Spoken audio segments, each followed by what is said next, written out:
Why can't you come quicker? Hey. Honestly, I mean, do you do parallel projects, or do you go, you have to relay it? It isn't easy to do them in isolation. So we have to, because of the way we are, the way we fund it. So last year we invested $1 billion. This year we will do another $1 billion. To get this infrastructure in place, and so it's quite an extensive program. We also build data centers to interconnect to this network.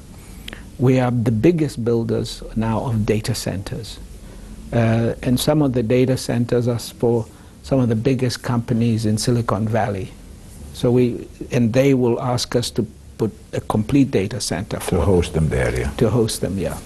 So, I mean, okay, there's a hype about data centers worldwide these days. Everybody's talking about data centers, we will build data centers, and governments trying to attract data centers, and whoever is trying to do a hub for data centers and so on. It seems like this is the new thing that everyone is trying to host and everyone is trying to push into it.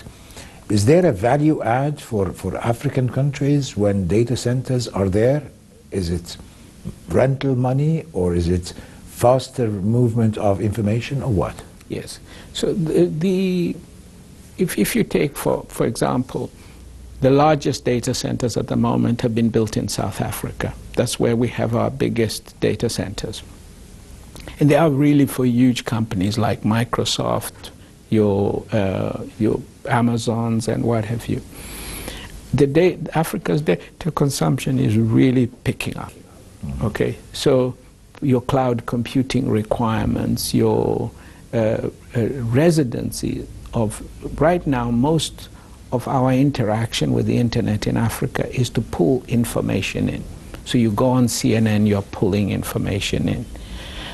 Whereas the developed countries, the information is internal. So we are only at the tip of the iceberg. But the thing is, we ourselves, we don't build that people will come. We build for ourselves. Yes. So our clients come to us. So it's very much like commodities. We don't want to keep on importing commodities. We want to manufacture our information that we will be exchanging among ourselves. And we are doing it, because as more and more of our people are using smartphones and they are writing their own apps, there's a lot of apps being written in Africa now. As we are translating our own books, digitizing our own books, our own movies, our own content, even what we're doing here, this is all content that will sit in the cloud. Yeah, so, I'm depending on this show being watched by 3.5 million people of your followers. Exactly. Absolutely. So all that is pushing the demand for data centers, but not everybody will make money from it. So because it's a hype, or because it's not that important to make money out of it, it's more important the value in it? It's a bit of both.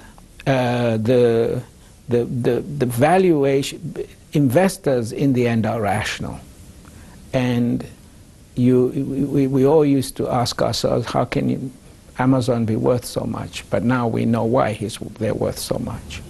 So you find that, I wouldn't say it's a hype. The data consumption will double literally every year or two, and we have not yet seen where it's going. And what about the differences? Because there are really striking differences between African countries in terms of language, culture, and so on. How can we talk to each other when even within the same country in Africa you'd find 20 languages or dialects, and within not all people speak English or French, and we want to start giving up and finding some common grounds other than English and French, because this is colonial heritage that we're having here of the English and French. What are we going to do? Wow, that's a big one. Certainly it's not going to be sorted out by you and me. But we can alert the people. But certainly the key, you know, we sometimes don't give ourselves credit in Africa. You know, it's only through the African Union, this work that I've been doing, where you see the African countries discussing their issues, their problems. And to be honest with you, we have reduced conflict. In ways that there is better interaction between African countries today than between Asian countries. There are Asian countries that will not sit in one room together. We don't have African countries that will not sit in one room together. Not anymore, at least. Not anymore. Okay, we have tensions, yes, naturally, but not conflict between nations. And this is all part of the effect of our leadership. We are getting, the generation of leaders is increasing all the time. And you will see next year when President Sisi takes over the chairmanship, just how welcomed he will be, because Africans feel very much that Egypt is part of it. And so we find ways to communicate to one another and common languages while preserving our culture.